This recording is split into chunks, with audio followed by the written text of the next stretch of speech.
Ծրագրի շարունակությունում ունենք զրուցակից, այո, շատ ուրախ ենք, որ այսօր մեզ մոտ ստուդիայում պրոֆեսիոնալ է,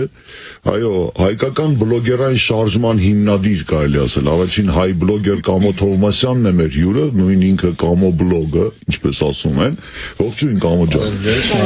ինչքան վաղուց ես քեզ գիտեմ, այո, հիշում եմ 10-ամյակներ նույնիսկ առաջ, երբ նոր առաջին հետաքրքրասեր քայլերն էիր անում, շոու բիզնեսում սկսեցի ռադիոից, որտեղ որ միասին աշխատեցինք, հետո մի պա եկա, որ դու հավատացիր ինտերնետի ապագային, ինչպես ասում են, եւ սկսեցիր անել մի բան, որը որ հաստորեն քեզանից հիմա շատ ակտուալ դարձավ,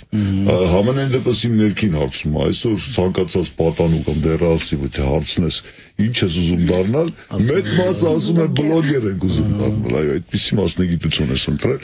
Իհարկե բլոգեր էր, երբ այդ բառը անգամ չկար բառապաշարում։ Այսինքն բացատրում է թե դա ինչ է, եւ երբ ասում են ինչ է նշանակում բլոգեր, ես սկսում եմ բացատրել, որ դա լրագրողն է, ով ունի իր կայքը, իր կարծիքն է գրում ու միևնույն է, քանի որ դա տարածված չէ, մարդիկ չէին հասկանում, բայց ես իդեպ այդ ժամանակ ես աշխատում էի L Style ամսագրում լրագրող եւ ես հիշում եմ, որ գնացի մեր հիմնադրի մոտ, Ավետիս Խախամյանի մոտ եւ ասացի ինձ թվում է, որ դա ապագան է, ես առաջարկում եմ ինչ-որ գումարներ դնել ինտերնետային զարգացման վրա, ես կզբաղվեմ այդ ուղղությամբ, եւ նա երկար ուսումնասիրելով ասաց, որ դա ոչ մի ապագա չունի եւ ընկերությունը միտք չունի գումարներ դնելու ինտերնետային զարգացման վրա, դրա համար ես ինքս արդեն իմ միջոցներով բացեցի կայք եւ սկսեցի այն զարգացնել եւ արդյունքում իրոք ինտերնետը նույնիսկ վնասեց նույն ամսագրերին, տպագիր մամուլին, որովհետեւ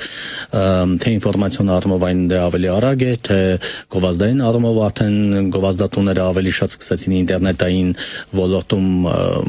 գումար ծախսել եւ ես եղել եմ ավելի ճիշտ այն ժամանակ ուղղակի չկար էլ ուրիշ,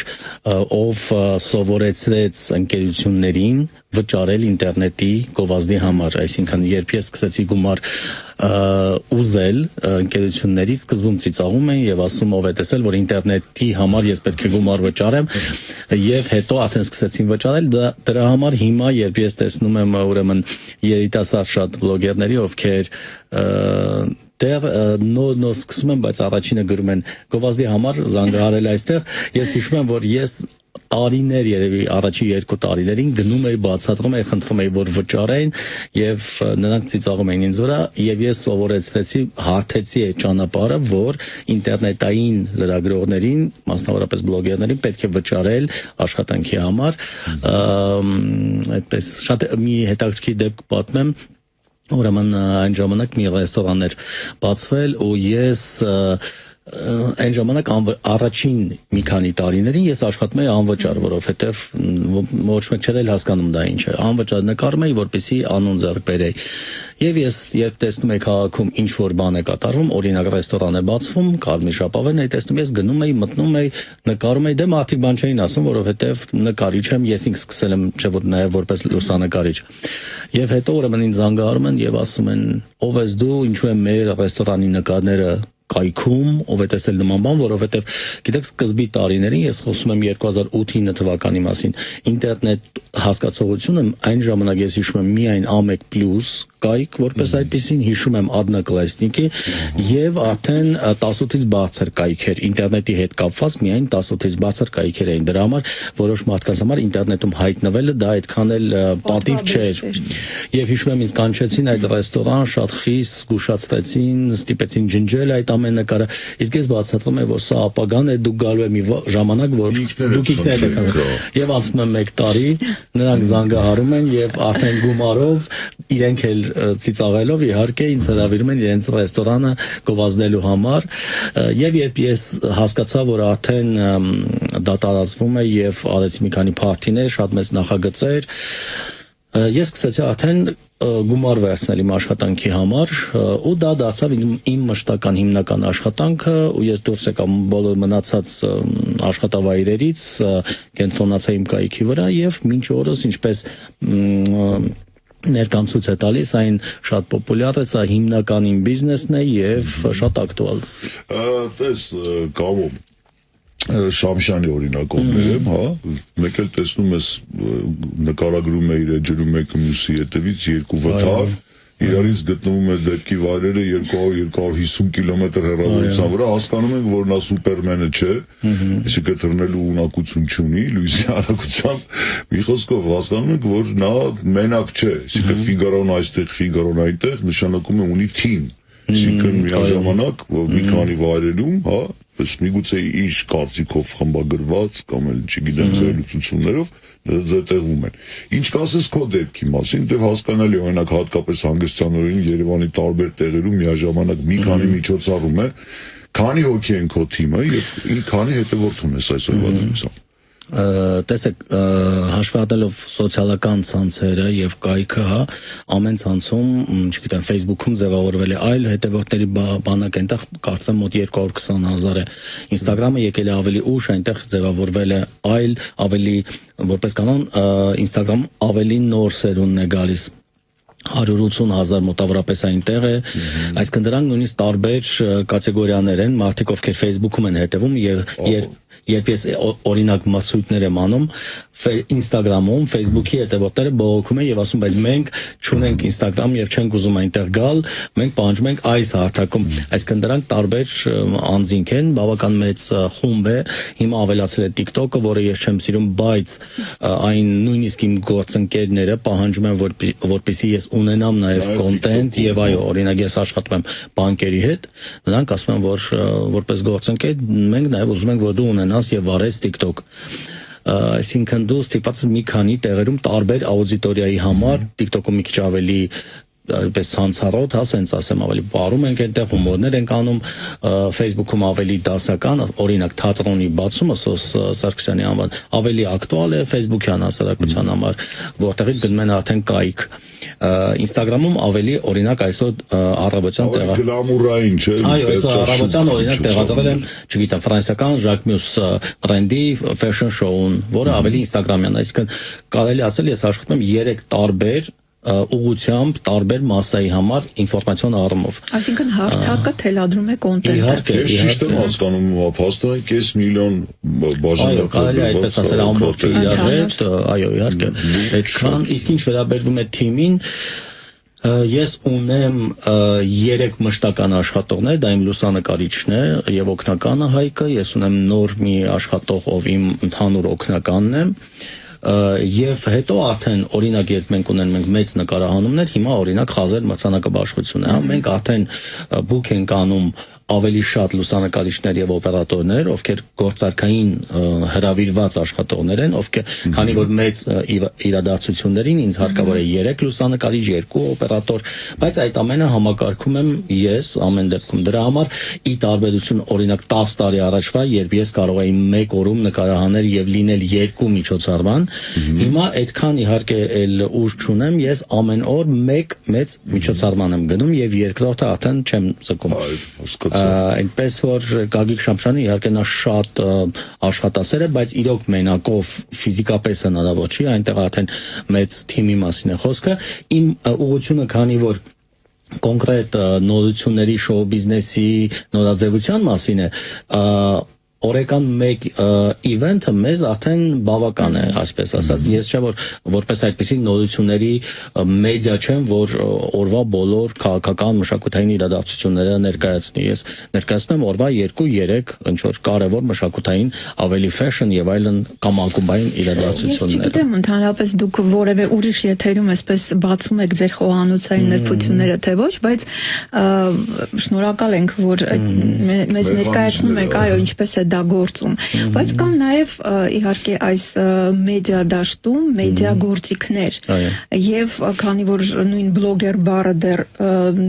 տասնամյակ գուցե առաջ անծանոթ էր եւ դուք ստիպված եք բացատրել թե ինչ է նշանակում, այսօր եւս 2 բառ կա, բառերը շատ են իրականում, բայց ես ուզում եմ որ խոսենք խայպի եւ խայթի մասին։ Խայպի։ Այսինքն երևի բացատրենք, հա, խայթը երբ ինչ որ արհեստական ստեղծվում է։ Կարող ենք այդպիսի բառեր օգտագործենք, շատերը կիմանան, որ ինտերնետում օրինակ կտեսնեք, որ շատերը լացում են, հա, երբ դու լացում ես եւ ասում ես, ես այսօր երբեք չեմ մոռանա, մարդը արդեն հետաքրքրվում է, ասում է, այս ինչ է եղել, սկսում են նայել, այսինքն դա ապահովում է արդեն դիտումներ, լայքեր եւ այլն։ Հետո ընթացքում նա ասում է, կատուս, չգիտեմ, սխալ բաներ կերել եւ բայց ես ուրախացա, նա անցավ, դա կոչվում է clickbait-ի համար կամ hype կամ գովազդ են անում, որի ընթացքում օգտագործում են, չգիտեմ, օրինակ կարող են ծնողների էմոցիոնալ բաներ, սովորաբար դա կապ ունի երեխաների եւ տարեց անձանց հետ, հա, որոնք միշտ ավելի իհարկե ձգում են, արդեն դու սրտիկ ես դնում, լայք ես դնում ծնողների, տատիկների, պապիկների։ Դա յուրաքանչյուր անձ ունի իր գործիքը, որը օգտագործում է իր աշխատանքի մեջ։ Ես չունեմ նման գործիքներ, ինչու համար, որովհետեւ ես չեմ դիմում, ասեմ ինչու, որովհետեւ ես անցել եմ ավելի, գիտեք, կլասիկ դպրոց, այսպես ասած, այսինքն ես աշխատել եմ L Holding-ում, որը եղել է երբեք չի ունեցել, երբեք չի եղել դեղին մամուլ եւ նա միշտ ներկայացրել է պարզապես պրոֆեսիոնալ գեղեցիկ հարցազրույցներ, նկարահանումներ, այսինքն ես հիշում եմ մեզ նույնիսկ ասում էին, որ ոչ մի արհեստական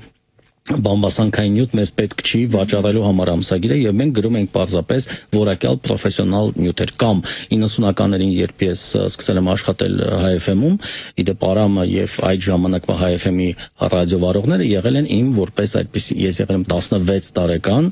ու իմ օրինակ որպես հանդիսացել են հենց նրանք, իսկ նրանք երբեք, այսինքն այն ժամանակ չկար որևէ նման clickbait-եր այսօրվա ասած չի եղել, որովհետեւ նրանք ներկայացնում են լավագույն երաժշտություն, էլեկտրոնային երաժշտություն, ջազը առանձին, այն ժամանակ ես հետո ես արդեն սկսեցի աշխատել, օրինակ ես հնչյունային օպերատոր էի Չիկոյի ջազ ծրագրի 17 տարեկանում եւ ամեն ինչ անում եք, հա,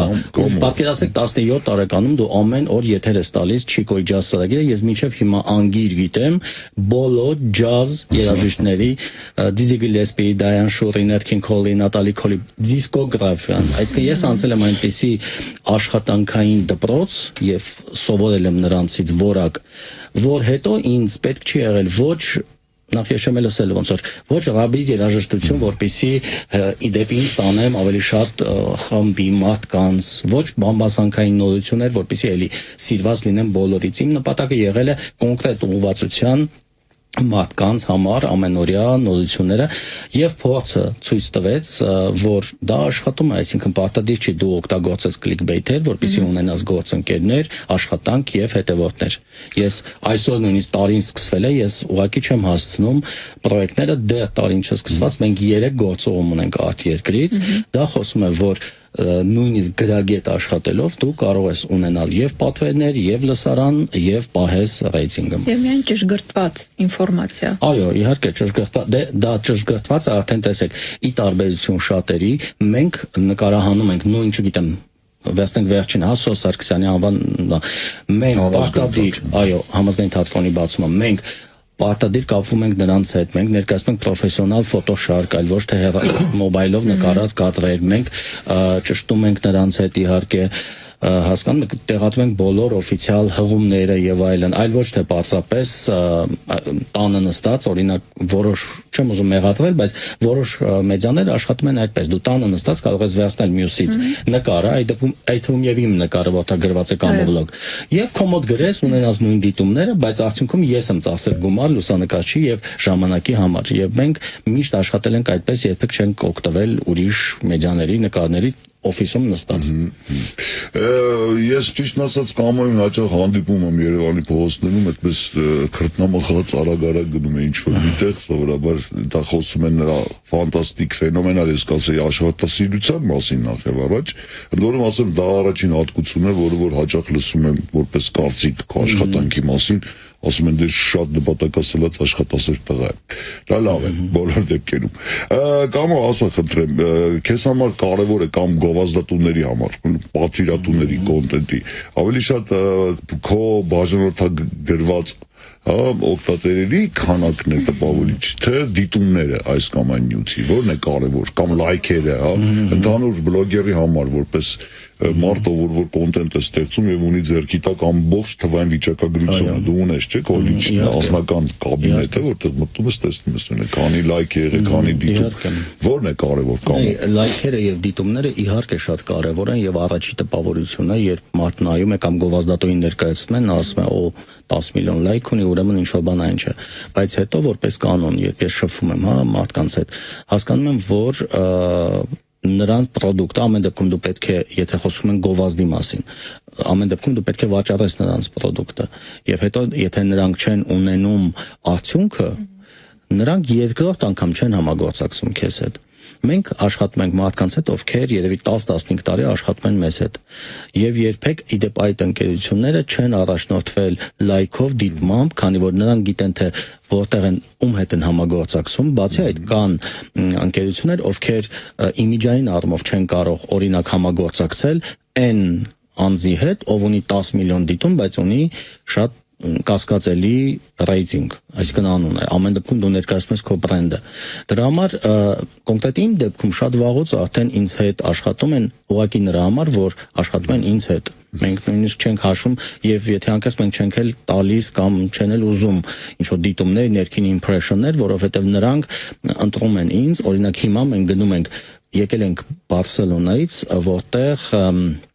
թվային ուրեմն ծրագրեր ներկայացնող ընկերությունների մեծ էքսպո է, մենք արդեն 3-րդ տարին մեզ են եւ մենակ մեզ իդեպ մեդիայից մեզ հրավիրում են եւ մենք չենք ներկայացնում, ավելի ճիշտ չեն ուզել մեզանից ինչ-որ դիտումներ, թվեր եւ այլն, նրանք հրավիրում են ճիշտ ներկայացման, գրագետ ներկայացման եւ իմիջային համար։ Հիմա մենք գնում ենք Դուբայ, որտեղ նավի վրա լինելու է IT ոլորտի անձանց նորից էքսպո, այնտեղից հիմա խոսում ենք ունենք հրավեր Փարիզում Օպերա Գարնիերում լինելու է Paris Fashion Week-ի ընթացքում հայկական բրենդի ցուցադրություն, որի համար բառացիորեն այսօր վաղը մենք դետալներն ենք արդեն ճշտում նկարահանման եւ նորից հրավիրում են միայն մեզ, այսինքն նրանք հաստատ կարող են հրավիրել Ժենյային, ով ունի 1 միլիոն դիտում, կամ կարող է ունենալ, կարող է լացի եւ ասի ես լացում եմ, հիմա կասեմ թե ինչու, հետո վերջում ասի ուղղակի Փարիզում եմ եւ ունենամ 1 միլիոն դիտում, բայց այդ գործիքները համանային դեպս ոլորտում երկար ժամանակ գործող ընկերությունների համար վաղուց արդեն չեն գործում, նրանք ընտրում են որակյալ եւ այն անձանց, ովքեր եթե այսօր օրինակ բրենդին են ներկայացնում, քո բրենդին են ներկայացնում, վաղը չեն ներկայացնի արևածաղիկի գովազդ։ Հասկանում եք, որովհետև այդ ամեն ինչը կապ ունի միմյանց հետ։ Բացի այդ մի քիչ այստեղ կապ ունի նաև աշխատանքի տարբերակը, երիտասարդների միակ խնդիրը երևի այն է, որ շատ շուտ հայտնի դառնալով եւ գումար վաստակելով նրանք չեն կարողանում ճիշտ հարաբերություններ կազմել եւ օրինակ կոնկրետ ես մի դեպք ասեմ, օրինակ լրագրող բլոգերը գովազդում է մոլի մեջ մի խանութ եւ նույն օրը նա նկարում է մոլի օրինակ մուտքը եւ ասում տեսեք ինչ կեղտոտ է եւ երբ նրան հենց մոլից ասում են դա ռեալ դեպք եմ ես քննարկում ենք երբ ասում են բայց մենք համագործակցում ենք միմյանց հետ ինչու է սա նա ասում է ես ինձ վճարել են խանութի համար, ես գրել եմ խանութի մասին եւ ասում եմ, որ շատ լավ խանութ է, բայց մուտքը կեղտոտ է, սա արդեն հո խանութ է, չէ։ Սա իմ անձնական։ Մի կողմից դա ոչինչ չես կարող ասել, դա անձնական կարծիքն է, բայց եթե դու այդպես գործընկերների հետ հարաբերություն ստեղծես,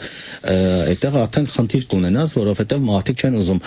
շփվել կամ կապ ունենալ պրոբլեմատիկ անձանց հետ։ Հասկանում եք։ Ամեն դեպքում առաջնայինը լինել առաջինը էքսկլյուզիվը թե որակյալը ինչով է առաջնորդվում մենք ձգտում ենք երկուսին իրար հետ քո գործում օպերատիվությունը լավ հարց է շատ կարևոր է օպերատիվության մեջ որակը կարող է տուժել դե մենք փորձում ենք անել երկուսը իրար հետ դեռ ստացվում է այո իհարկե դա ստացվում է իդեալականը տեսեք օրինակ մենք գնացել ենք նախորդ տարի գնացել էինք էլի Փարիզ հայելի հայկական բրենդի ցուցադրությանը այնտեղ ես էի անձամբ ես նկարում եմ շոուն եւ տեղում հենց ընթացքում մոնտաժում եմ տեղադրում եմ այնքան գեղեցիկ վիդեո է ստացվում, որ ուրեմն ընկերությունը խնդրում է այդ վիդեոն ինձանից, ես տեղում ուղարկում եմ, նրանք տեղում դնում են իրենց էջում, եւ նրա համար, որ բառացիորեն շոուից 20 րոպե անց տեղադրում է, վիդեոն ունենում է 20 միլիոն դիտում։ Այսինքն դա խոսում է այդ պահի 20 միլիոն իրենց էջում, ես ուղակի story էի դրել, չմտածել որ դա այդպես բում կանի, իրանք դրել էին reel, նույն իմ վիդեոն, 20 միլիոն դիտում, եւ բարձր չէ, որ այդ ընկերությունը հիմա արդեն այս երեք խոսում էր այս տարի իմ հետ համագործակցության մասին, այսինքն իհարկե պետք է համատեղել արագը որակյալի հետ, ինչը հիմա օրինակ հենց այսօր այստեղ գալուց մարտ ամսին լինելու է Խազեր մրցանակաբաշխությունը, երաժշտական ես կապ եմ հաստատել եւ ասում եմ, որ մարտին ես Երևանում եմ եւ ուզում եմ ինչ-որ կապ ունենալ, այսինքն կարող եմ նկարել հյուրերին, Կարմիր գորգը, միգուցե ես վարեմ Կարմիր գորգին, ինձ հետ պետք է նախապես ամեն ինչ հաստատել, տեքստը հաստատել, որ ես տեղում նկարենք եւ տեղում հենց իմ աշխատողները տեղադրեն, այսինքն հիմա 2 ամիս առաջ ես նրանց հետ, որը ոչ կոմերցիոն նախագիծ է, պարզապես որպես միջոցառում, ես 2 ամիս առաջ պատրաստվում եմ, որ այդ օրը առաջինը լինի ինձ մոտ։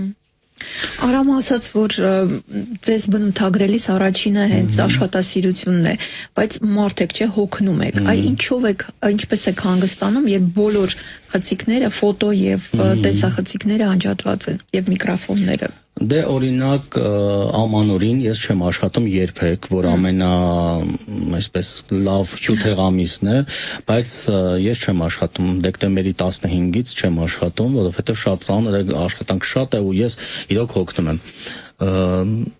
Ինչ-որ պահեր ես իհարկե երբ զգում եմ, որ շատ հոգնում, ուղղակի պաուզա եմ վերցնում եւ գրում եմ, որ չեմ ընդունում պատվերներ։ Եվ այդպես հանգստանում եմ, մեկնում եմ ինչ-որ մի տեղ, օրինակ հիմա մեկնել ենք Թայլանդ 15 օր եւ չենք աշխատում, նույնիսկ իդեպ ընկերությունը, որը մեկնում է, այսինքն ավիաընկերությունը, մեզ առաջարկեց անվճար տոմսեր, հյուրանոց, որպեսզի մենք գովազդենք, մենք հրաժարվեցինք եւ վճարեցինք պարզապես մեր գրպանից, որպեսզի չաշխատենք եւ գնացինք։ Եթե աչքի առաջ ինչ-որ մի իրադարձություն է, ինչպես եք դիմանում այդ գայթակղությանը։ Չէ, նման դեպքում չենք դիմանում, իհարկե եթե ինչ-որ ուրիշ բան է լինում, աշխատում ենք, բայց որպես կանոն հիմա օրինակ շատ հանգիստ շրջան է, ոչինչ չի կատարվում, ոչինչ չկատարվելով նկատի ունեմ 3 օրը մեկ ինչ-որ կարևոր բան է, թատրոնի բացումը, իհարկե էլի աշխատում ենք, նկարում ենք, ամսի 30-ին հրավիրված ենք մեծ դիսկոտեկի կառավարության, ամսի ինչ-որ բաների հրավիրված ենք եւ ներկայացնում ենք իհարկե, ամսի 1-ին կացեմ ժողովուրդ օրաթերթի մրցանակաբաշխությունն է, թե լավ չեմ հիշում, ճիշտ ասած, ինչ որ բաներ իհարկե կատարվում են, բայց իհարկե բուն ամեն ինչ սկսվում է փետրվարի 14-ից։ Կամո դες, երբ որ նոր սկսեցին միայն դու էիր, չկար այլ ընտրանք,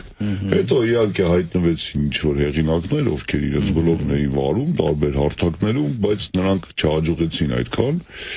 հիմա համատարած շատ են ինֆլուենսերներ, էլ ֆուդ բլոգերներ, էլ մշակութային, էլ տարբեր, ինչպես դա դարձավ lifestyle բլոգերներ։ Ինչպես Ուղղակի բլոգերներ, lifestyle, այսինքն երբ դու ասում ես, իսկ որ ոճում ես, դու որ ուղղությամբ ես, նա ասում է lifestyle, իմ կյանքը։ Այսինքն փոքրիկների կյանքը, իրենց երեխաների։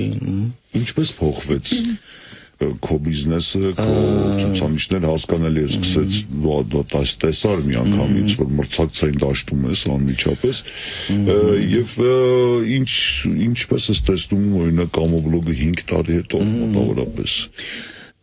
նա ես կարող եմ դատել իմ աշխատանքի ծավալով, այսինքն յուրաքանչյուր տարվա վերջ մենք այսպես ենք նայում ինչպես էր այս տարի մեզ համար, մենք զանգում ենք մեր հաշվապային եւ ասում ենք ինչ վիճակ է մեզ մոտ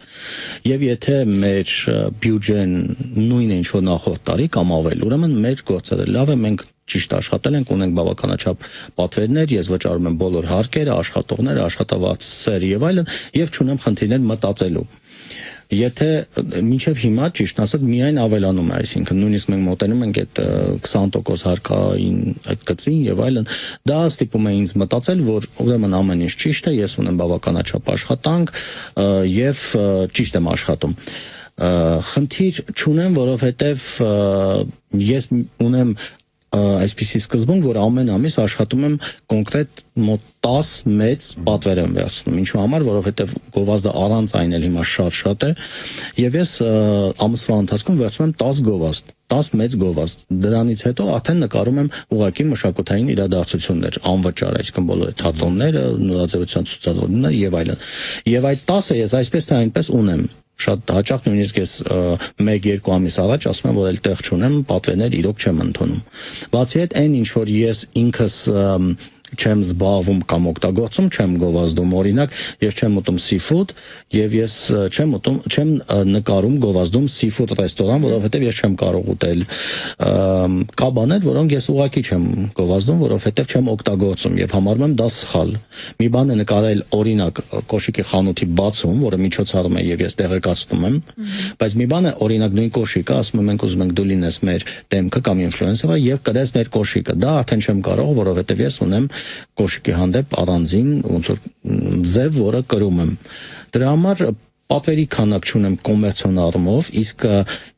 իվենթների առումով նկարահանման այսպես թե այնպես, եթե անկեղծ նկարում եմ ես բոլոր այդ իվենթները, բացումները, միջոցառումները, ես չգիտեմ այլ բլոգերի, ով նկարահանում է անում, ունի կայք, լուսաբանում է, կա մի աղջիկ նաև մանր բլոգ նայել է անում, բայց մնացածը նրանք ունեն ուղղակի սոցիալական էջեր եւ հեռախոսով նկարում են իրենք իրանց սոցիալական էջերի համար, այլ ոչ թե օրինակ Խազել մրցանակաբաշխությունը լուսաբանում եմ բլոգերներից ես հյուրերին նկատում եմ ամբողջը Կինո Մոսկվայի բացումը վերաբացումը որպես բլոգեր լուսաբանում եմ ես էքսկլյուզիվ նույնիսկ չկա էքսկլյուզիվ ոչ թե էքսկլյուզիվ է այլ ուղղակի ուրիշը չունի ուրիշով այդ բացի դե չեն նկարում չէ յուրաքանչյուրը կարող է վերցնել թիմ վճարել լուսանկարչին օպերատորին աշխատողին լրագրողին դա ահռելի մեծ գումարներ է նույնիսկ այն որ ես աշխատում եմ անվճար հա մշակութային բաները նրանք նկարում են իրենց Instagram-յան էջի եւ իրենց իսկ ես նկարում եմ հյուրերին տարբերությունը բազմապես դա է հետաքրքիր ներողություն այն ինչ որ չեք ուտում չեք գովազդում իսկ ընդհանրապես Կամո Թովմասյանի կարմիր գծերը ինչ թեմաներ կան որ երկրորդ երրորդ բառից մերժում եք եւ իսկապես Եվ ամենատարօրինակ բանը, որ քեզ առաջարկել են գովազդել, հիշես։ Ես չեմ նկարում քաղաքական գովազդներ, բարձ ասեմ նրա համար, որ ես չեմ հասկանում քաղաքականություն։ Միգուցե եթե ես գիտակ լինեի կամ հասկանայի, ամեն դեպքում ես լրագրող եմ, կարող է եւ դա էլ անեի։ Ես չեմ հասկանում եւ իհարկե բոլոր ընտրությունների ժամանակ, օրինակ, չգիտեմ, քաղաքապետի։ Իհարկե դիմում են ինձ։ Ես ասում եմ, որ ես նույնիսկ չգիտեմ ինչի մասին խոսել տեխնացուից, հետեւաբար ես չեմ կարող այդ աշխատանքը անել։ Օրինակ կոնկրետ օրինակով հա նույնիսկ ասեմ մոռացել եմ այդ կնոջ անունը, որ վերջին քաղաքապետի ընտրությունների ժամանակ կար Տիգրան Աղզականյանի կինը, ով հավակնում էր այո ինձ դիմում է ես ասում եմ գիտեք ես գաղափար չունեմ ինչի մասին պետք է խոսել քաղաքապետի տեխնացուի հետ եւ ինձ ասում են գիտեք կողմից է մոտեցել նրանք ասում են գիտեք ձեր շատ են սիրում նա համարում է դուք եք այն մարդը ով կհասկանա եւ այլն իսկ նա ուներ գլխարկների խանութ ես ասում եմ տեսեք եթե դուք գլխարկների խանութի բացումն եք անում ես սիրով լուսաբանեմ ես չունեմ խնդիր նրանց հետ բայց նրա հետ հարցազրույց քաղաքական թեմայով ես չեմ կարող անել որովհետև ես գիտակ չեմ, դա իմ գիծը չէ։ Եվ մնացած բոլորին նույնպես, այնպես որ այդ ուղղությունը չեմ անում, որովհետև ես չեմ հասկանում այդ ամեն ինչ։ Կամո, երբևէ ցանկություն առաջացել է ամեն ինչ սկսել նոր էջից, ինչպես ասում են, որովհետև դες հիմա ետ ես նայում, ահռելի ծավալի գործ կա, արխիվը, քո կայքի ես պատկերացնում ինչ ծավալի ինֆորմացիա է պարունակում։ Բայց միևնույն է, միշտ ինչ որ բաներ կա մեր անցյալում, որ մենք արել ենք,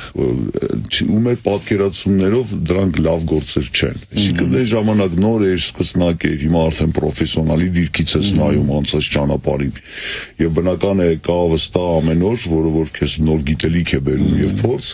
այ հիմա ուզում եմ հասկանալ, այդպիսի ցանկություն երբևէ եղել է, այսպես ջնջել ամեն ինչ եւ նոր էջից սկսել։ Միշտ կա, բայց նա ես երևի թե բոլոր ասպարեզում աշխատել եմ, ռադիոյում աշխատել եմ, ամսագրերում աշխատել եմ, TV-ում ունեցել եմ դար 21-ում իմ հեռուստաշոուն մոտ 10 տարի, ունեցել եմ իմ ամսագիրը, կամոբլոգ ամսագիրը, արել եմ ֆոտոսեսիաներ, պարտիներ, այսինքն համարյա ամեն ինչ արել եմ։ Հիմա ես կարող եմ ցանկացած այդ նույն բանը նորից աշխատել, այսինքն ես գիտակեմ, ես իդեպ կարող եմ եւ մոնտաժ անել, եւ ամեն ինչ սովորել եմ, ամեն ինչ, բայց հիմա օրինակ ես չեմ համարում, որ ամսագրային ոլորտը ակտուալ է, որպեսզի աշխատեմ, կամ նույնիսկ TV-ին։ Հիմա ակտուալ է դեռ ինտերնետը, հիմա եթե վերցնենք AI-ը, հիմա օրինակ ես ուզում եմ սովորել AI on-line կուրսերի անցնել, որովհետև զգում եմ, որ դա ինչ-որ նորություն է, որը ապագայում պետք կգա։ Թե չէ իրականում կարող ենք ամեն ինչ անել, այս վերջերս մենք նույնիսկ հետ նայեցինք, հին ֆոտոսեսիաներ ենք արել, ասում ենք եկեք նորից անենք, բայց հասկացանք, որ նույնիսկ դա արդեն ակտուալ չի, որովհետև հիմա բոլորը լուսանկարվում են, AI-ը կարող է ամեն ֆոտո սարքել եւ ուղղակի հիմա այդ ժամանակաշրջանը չի։ Դրա երբ ես գամ, որ հիմա կա ինչ-որ բան, որը նոր է, ես հաստատ կփորձեմ իմ ուժերը, բայց հիմա լավ ստացվում է սա եւ կա դեռ պահանջարկ, ես զբաղվում եմ սրանով, որը բավական շատ մեծ ժամանակ ու ուժ է ինձանից տանում, նոր բան չկա, որ ես ուզենամ ու զբաղվեմ դրան։ Բիզնես ես չեմ սիրում, բիզնեսով չեմ սիրում զբաղվել, ստեղծագործ ոլորտում էլ sense տենց ամեն ինչ գրեթե անում եմ։ Այարամը հարցրեց ամբողջը ջնջեք նորեջից սկսեք, իսկ այդ երկար տարիների աշխատանքի մեջ կամ մի ռեպորտաժ կամ լուսաբանում կամ գովաստ, որ այդ մեկը կուզենայիք ջնջել կամ արած չլինեիք։ Այո, կամ մեկ, ուրեմն ես նաև վարում եմ, ինչ-որ բաներ, բայց շատ քիչ։ Եվ ես երբեք չեմ վարում հարսանիքներ, որովհետև դա եւս ես չեմ կարողանում հարսանիք վարելը, դա պետք է կարողանալ։ Այդ կենաց խմել ես իդեպ ես չեմ գնում առհասարակ հարսանիքների, այսինքն ոչ ոքի հարսանիքին ես չեմ գնում։ Եվ մի անգամ որ լուրջ փողեր են, չէ՞, չնայած որ ամենամեծ փողերը հարսանիքներն են։ Դա իմը չի ու էլի ես ասում եմ, որ չեմ կարող, որովհետև դա իմը չի, այնինչը իմը չի, չեմ անում։ Եթե հարազատի հարսանիք է, չեմ գնում հարսանիքներ։ Սկզբունք է, նախադեպ է ստեղծում։ Չէ, մասնակցելու ուղղակի։ Չէ, մասնակցելու կարող է այդպես գնալ, ուղղակի վաղուց չի եղել հարազատները ամուսնանան։ Ուրեմն մի անգամ ինձ դիմում են եւ ասում են, որ Թայլանդից եկել է մի հայ զույգ, ովքեր ապրում են Թայլանդում եւ նրանք ուզում են միայն ձեզ։ Ես ասում եմ չեմ կարող վարել, նրանք համոզում են, որ դա ստանդարտ այնտեղ կենացներ պետք չի, նրանք ընդհանրապես Թայլանդում են ապրում, ռոք են լսում, լրիվ այլ հարսանիք է, ու ես համաձայնվում եմ։ Երբ որ հարսանիքը լինում է, նրանք տեղը փոխում են, վերջի պահին դա էլի ստանդարտ հարսանիքային զալ է։ Իհարկե հյուրերը, նրանք այո Թայլանդում են ապրում, բայց հյուրերը բոլորը հայեր են, ովքեր ուզում են կենացներ, ու դա իմ կյանքի միակ ամենավատ աշխատանքն է, որ ես արել եմ, շատ վատ եմ վարել, որ վերջում արդեն գումարը չէի ուզում վերցնել, որովհետև իրոք շատ վատ եմ վարել։ Դա առաջի վերջին անգամ է, որ ես վարել եմ հարսանիք, շատ վատ, եւ դրանից հետո ոչ մի պատվեր չեմ ընդունում հարսանիքնի կապված կամ, չգիտեմ, կնունք, 50-ամյակ եւ այլն, որովհետեւ համարում եմ, որ դա էլ կոնկրետ կան վարողներ, որոնք շատ գիտակ են եւ նրանք պետք է վարեն։ Շնորհակալություն անկեղծության համար։ համար։ Մարդը կյանքում գոնե մեկ անգամ այսպիսի հարց տամ։ Ինչ ես մտածում դրա մասին։ Իհարկե չկա կանոնակարգ, մարդը գիտեն որ տղամարդը պիտի երազածնից արդեն տարբեր տարիքի, օրինակ երբ ես 20 էի, ես համարում եմ, որ պետք է մարդ հարստանա, փող ունենա, որովհետև այն ինձ թվում է ամեն տարիքի դու մտածում ես դրա մասին, ինչը չունես։ Երբ որ 20 է, ես ասում եմ, որ պետք է հարստանամ, որովհետև այսպես չեմ ուզում ապրեմ։ Ես ոնց ստանդարտ, դե չնայած 90-ականին այդպես չէ, որ շատ էս հարուստ ենք։ Եվ ես սկսեցի փող հավաքել, փող աշխատել, չգիտեմ, փող կուտակել եւ այլն։ Եվ երբ 30 է, ես ունեի պակասը եւ ասում եմ, որ ես պետք է ունենամ իմ տունը քաղաքի կենտրոնում, ես չեմ ուզում մասիվից ավտոբուսով իջնեմ, չգիտեմ, կենտրոն։ Ու ես սկսեցի փող հավաքել, աշխատել, որ այդ տունը ատեմ եւ արդյունքում ոնց որ գնեցի։ Հիմա 40-ում արդեն ու էլի մտածում ես այն մասին, ինչը չունես, այսինքն դա արդեն երեխան է, ասում ես, որ օրինակ ամեն դեպքում մի քիչ ուշացրեցի, պետք էր երեխա ունենալ։ Ամեն տարիքում դու մտածում ես ինչ որ բանի մասին, որը չունես, ինձ թվում է։ Հիմա այսինքն մարդը կյանքում գոնե մեկ անգամ պիտի փորձի անի այն ինչ որ չունի այդ պահին։ Իհարկե, այո, գումար աշխատի, գումար աշխատի, մանավանդ որ հիմա շատ հեշտ է գումար, ոչ թե հեշտ է գումար աշխատելը, այլ ավելի շատ հնարավորություններ կա։ Մենք օրինակ 90-ականին ես որ հիշում եմ, չկար այս բոլոր հնարավորությունները։ Մենք աշխատավարձով ապրում էինք եւ այն ժամանակ շատ դժվար էր։ Իսկ հիմա երիտասարդները ունեն շատ մեծ հնարավորություններ ազատ աշխատելա ժամով գումար վաստակելու։ Ես նույնիսկ ջղայնանում եմ, երբ տեսնում եմ 22-25 տարեկանների, ով ասում է, չգիտեմ ինչպես փող ունենամ, չգիտեմ ինչ աշխատեմ, ես պատկերացնում եմ, եթե ես լինեի հիմա 23 տարեկան, ես երևի միլիոնատեր կդառնայի sense 1 տարվա ընթացքում։ Հիմա շատ շուկան շատ հետաքրքիր է։ Ձեզ համար ամենաթանկ իրը ձեր կամ աքսեսուարը ձեր զգեստապահարանում այս վերջերս մի պիջակ կա հայկական բրենդի, այսպես գեղեցիկ պիջակ էր եւ շատ դուրս եկավ եւ գնացի եւ հակա փորձեցի շատ դուրս եկավ, ասեցի վերջնում եմ գինը չիմանալով, որովհետեւ դե մտածեցի դե ինչքան պետքա լինի պիջակա տենց օքեյ բացված ինքը բավական թանկ է մոտ $2,500, որը ես պատրաստ էի տալու պիջակի, իսկ հետո նրանք կամերաներով տեսել էին, որ ես փորձել եմ, հետո հանել եմ եւ դա ուղարկում են ինձ նվեր, որը այնպես որ այս պայծառությամբ ամենաթանկ իրը դա է։ Ասա, բայց երազելի մասնագիտություն է, չէ՞, այս ինչ հետաքրքիր է, ուրեմն ամեն տեղից մի սեղան գցելով, դասիրելով, նվերներով հրավիրում են, մի բան էլ գումար են հետո վճարում։ Ոնց որում նա ոնց հասկացա արդեն այնքան է մեծացել իր գործի մեջ, որպես անց որ արդեն գնում է այնտեղ, որտեղ նա է ուզում, այլ ոչ թե որտեղ փող կա։ Իդեպ դա կարևոր է, որ դու արդեն կարող ես ընտրել, որ իհարկե սկզբում ես անում էի ամեն ինչ, նկարում էի ամեն ինչ, ես ուզում էի փող աշխատել, հայտնի լինել, իսկ հիմա իհարկե ինչ որ բանը եթե դուրս չի գալիս, նկատի ունեմ, օրինակ ես չեմ նկարում fake խանութներ, fake ապրանքատեսակների, որովհետև դա համարում եմ սխալ այն ընկերությունների հանդեպ, ովքեր օրիգինալ խանութներ են ներկայացնում, նկատում եմ կա բաներ, որ ես չեմ նկարում եւ հրաժարվում եմ։ Փաստորեն կամոք, դու վստահ եմ ունես ձերքի տակ նաև տվյալներ, իսկ ինչքան հաճախ են նայում քո կոնտենտը, քո բլոգը թերթում, ոչ հայաստանցիներ։ Ես ամեն օր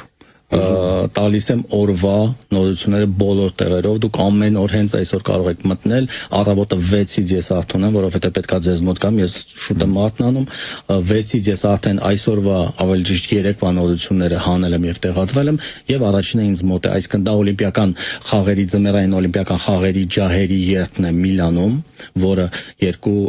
դերասաններ են տանում, այսինքն դա 3-վա Ժակ Մյուսի ցուցադրությունն է Պիկասոյի տուն թանգարանում, որտեղ նա տուրք է տալիս Պիկասոյի աղջկան Պալոմա Պիկասոյին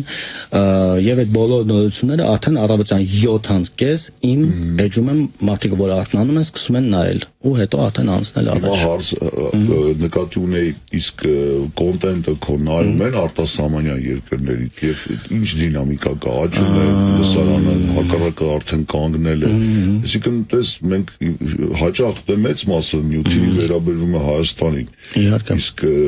որքանով է դա ես միշտ աշխատել եմ Հայաստանի աուդիտորիայի համար, ինձ պետք չի եղել դուրս գալ որովհետեւ սահմանափակ լինելը քեզ չի։ Ինձ չի նեղացնում, ինչպես ես ասացի, ես աշխատում եմ կոնկրետ ուղղվածության ան։ Նա եթե ես ուզենայի լինել,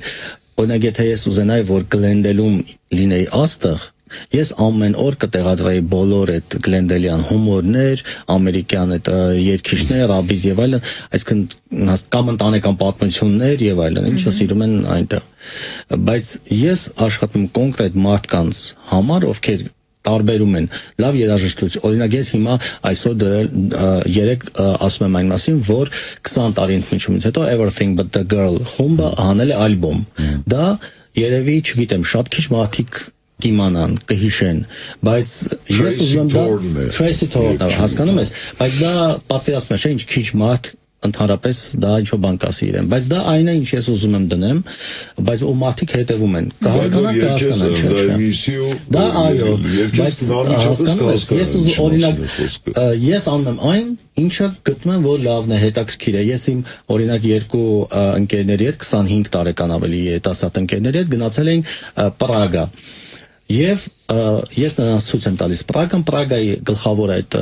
կամրջի վրա կա մի արձան, որտեղ Կարլով կամուրջը։ Այո, կամրջի վրա, ուրեմն Depeche Mode խումբը 90-ականներից հայտնի, ունի շատ հայտնի նկար, իրենց առաջին տուրը այդ կամրջի մոտ նկարահանել են այդ շարքը կամրջի մոտ եւ մարդիկ գնում են այդ արձանի մոտ նկարվում են։ Ուրեմն մենք գնում ենք եւ ես պատմում եմ եւ այլն, նրանք ասում են չեն ճանաչում Depeche Mode, ասում եմ օքեյ, բայց մեծ հերթ է, ասում եմ ես պետքա կանգնեմ եւ նկարվեմ։ Ու ինչն է հետաքրքիր, որ նրանք ասում են նու օքեյ, հասկացանք, որ դու կա ինչ-որ խումբ, որը գիտես եւ այլն, բայց իմաստը որն է նկարվելու ինչ-որ արձանի մոտ, որտեղ նրանք նկարվել են 30 տարի առաջ։ Ու տես օրինակ նոր սերնդի շատ դժվար է ասել, որ մեզ համար դա հետաքրքիր է, որ մեր երիտասարդության կողքերը այստեղ ունեցել են ալբոմի շոպինգ, ես ուզում եմ այդտեղ նկարվեմ, ինչպես տասնյակ այլ իմ տարիքի մարդիկ, ովքեր հերթ էին կանգնել։ Երիտասարդները ունեն այլ հետաքրքրություն, նրանց հետաքրքիր չի Depeche Mode-ը իրենց ալբոմը եւ Կարլով կամրջի նկարը, բայց ես դնում եմ այն, ինչ համարում եմ, որ ինձ պետք է։ Ես չեմ մտածում, այ ինչ դնեմ, որ շատ նայեն ու ինձ հետևեն եւ այլն։ Այսինքն ինչ որտեղ նաեւ կոտրում է կարծրատիպը, որ պահանջարկ առաջարկա։ Դե ես իմ աշխատանքով ապացուցում եմ, որ եթե դա տենց լինի, ապա ես այդ բոլոր պատվերները կլինեն ոչ իմ մոտ, բայց բոլոր գլխավոր մեծ բացումները եւ այլն ինձ մոտ են։ Դա ցույց է տալիս, որ կապ չունի, ես խոսում եմ մի խմբի մասին, ում միգուցե շատերը չգիտեն։ Նրանք ամեն դեպքում հետևում են եւ պատվերը տալիս են ինձ։ Նաեւ կրթությանը էլեմենտ։ Հիմա մի բան էլ պատմեմ, ուրեմն եւ ես նրանց բացատրում եմ, ասում եմ Depeche Mode լսեք այս երգը եւ այլն, ու այդտեղ անցնում ենք ուրեմն երկու զույգ են կանգնած տարիքով մի քիչ մեծ ու չգիտեմ ովքեր են, երևի այդ Պրագայի ինչ-որ հայտնի մարդիկ են ու այդ ընկերներս ասում են իսկ իրանք ովքեր են, իրանք էլ են հայտնի, ասում այո Աբբա խումբն է, բայց Աբբա խումբը հիմա դե շատ տարիքով մեծ է, էլի չի կարող լինել, դա մոտ 45 տարեկան կինո, ու նրանք սկսում են նկարվել ու իրենց էջ են գրել, ասում մենք հանդիպեցինք Աբբա խմբի ու ես չեմ ասում որ ես արտակնապես շատ նման է, ես էլ զարմացա ու նրանք սկսում են գրել եւ նրանց ընկերները էլի 25 տարեկան ասում վաու դու հանդիպեցիր Աբբային, հետո Երևանում եմ ասում որ դա Աբբան չէ։ Շնորհակալություն որ եկար Կամո ջան, քեզ անսպառ եռան ցանկանանք, թող ամեն ինչ գնա այնպես ինչպես քո սրտով եւ քո ցանկությամբ, որովհետեւ ի վերջո բլոգի գլխավոր նպատակը որ մարդը պիտի ինքն իր գործից գոլ լինի, չէ՞։ Եվ հաճույք ստանա։ Եվ հաճույք ստանա։ Դա էլ քեզ ցանկանում ենք։ Շնորհակալություն որ տրամադրեցիք այս արդյունավետ աշխատանքային առավոտյան ժամերից այսօր երկշաբթի է կարծեմ նոր աշխատանքային շաբաթ շաբթի է եկար եւ մենք շատ դա գնահատում ենք շնորհակալություն հաջելի եթե Կամո Թովմասյանն էր մեր հյուրը Կամո բլոգի հիմնադիրն ու սեփականատերը ինչպես նաեւ զարգացնողը եւ նույնպես ուզում ենք հիշեցնել որ Կամոն վստահ Հայաստանի առաջին բլոգերն է ամեն ինչ սկսվեց նրանից եւ մենք ունեցանք հետաքրքիր զրույց